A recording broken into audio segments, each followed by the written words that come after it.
Hello, everybody. It's Corey here. It's been a while. These are sweet cherry pits. And when it comes to cherries, more water the better when you're trying to break the shell to the pit.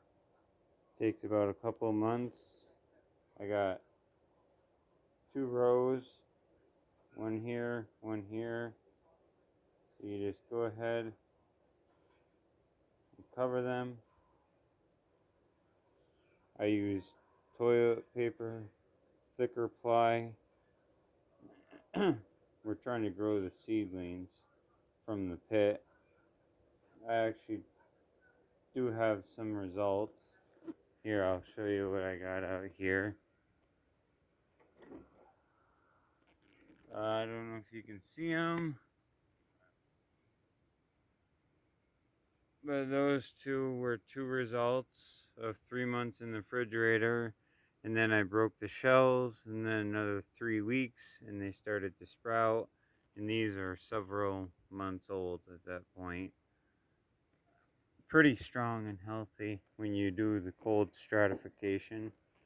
So we'll do up this process.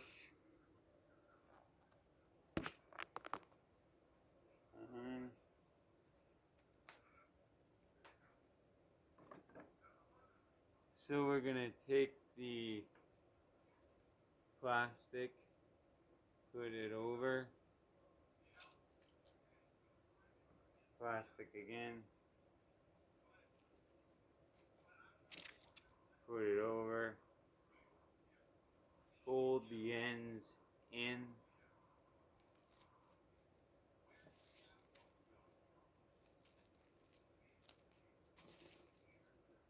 and then fold it on half of each other. Try to remove the air, as that is a big issue sometimes.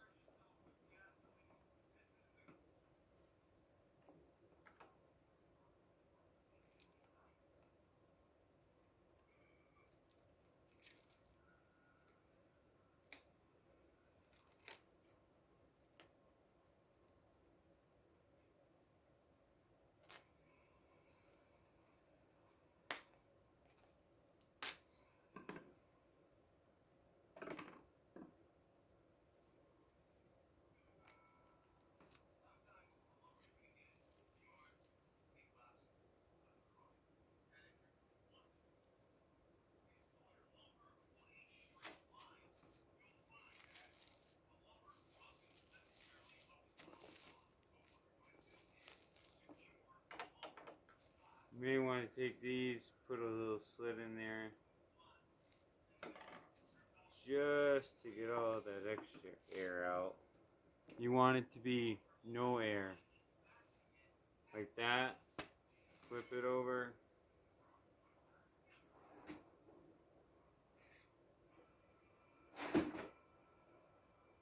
With a Sharpie. With a Sharpie.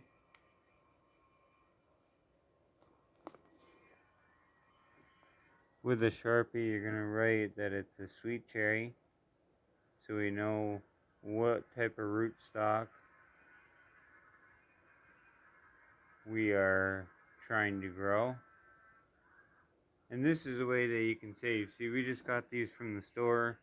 We ate the cherries, let them dry for a week or two, and we're going to do a cold stratification for 3 months, break the shells. And that's why if you get a whole bag of cherries, do all of the cherries, because when it comes to breaking the shells, that's where it becomes difficult, and over half of these will be lost. And out of the half that survive, only half of the half, so a quarter, will actually grow, and out of the quarter, only half of the quarter will be successful. So that's why your odds are, just use the whole bag.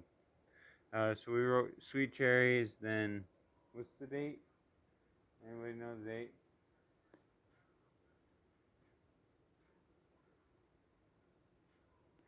So it's 0, it's July 9th, 2020. 23.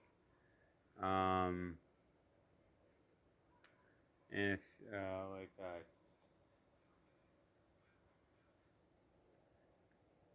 9:30 p.m.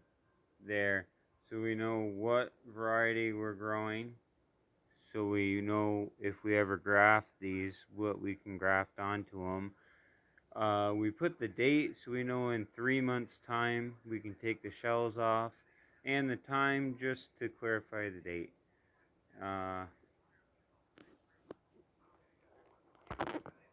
Put the cap back on the pen, pretty self-explanatory. And then what we're going to do is something interesting. So once they're like this and they're kind of airtight, you're going to go ahead, I'll turn this on. This is the refrigerator.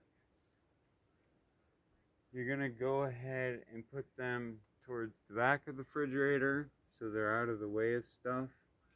Right back there, people will see that they're labeled. And actually, I have something to show you.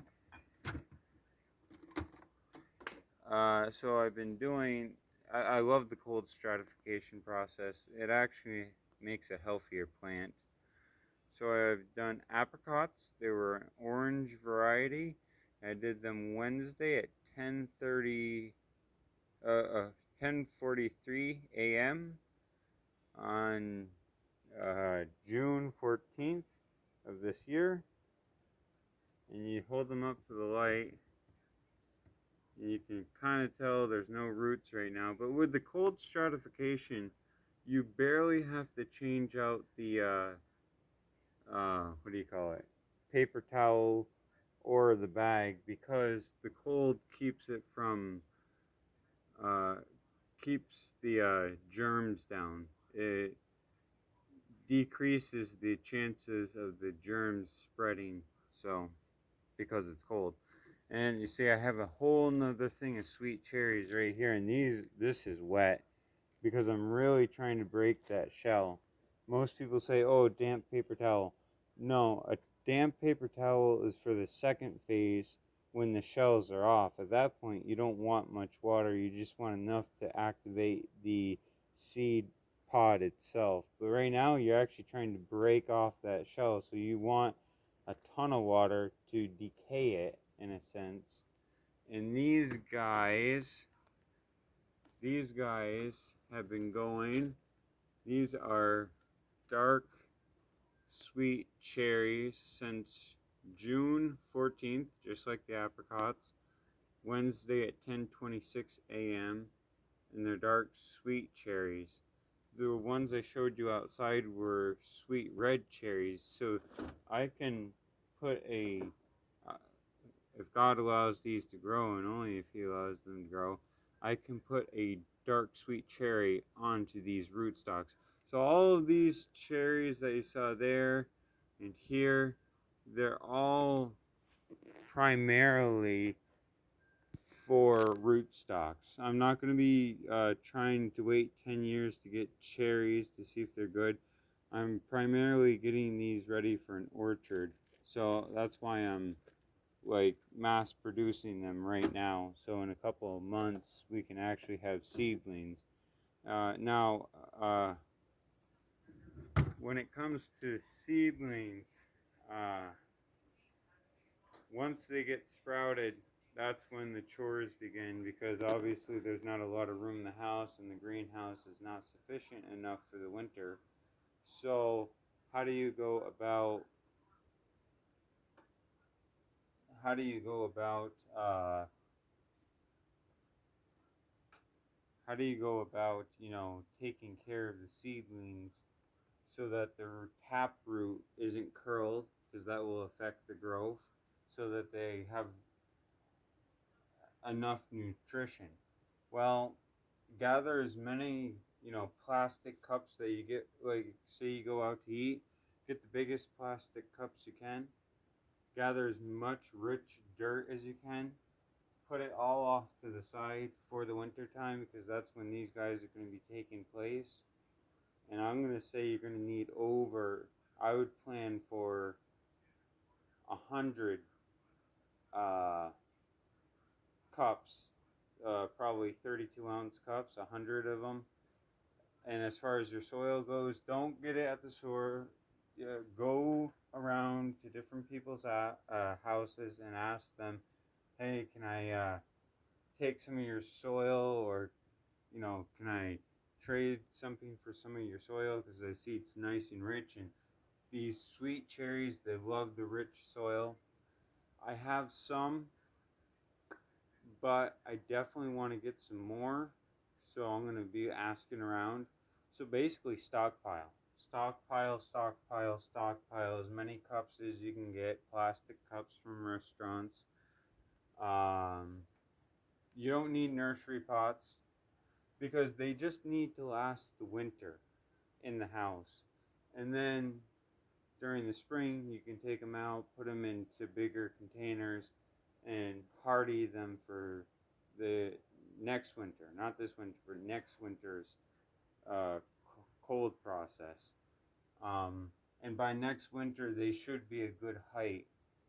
It does, you, you'll have to set up some sort of watering system, because with this many cherries, I'm expecting at least maybe 25 to 30 seedlings.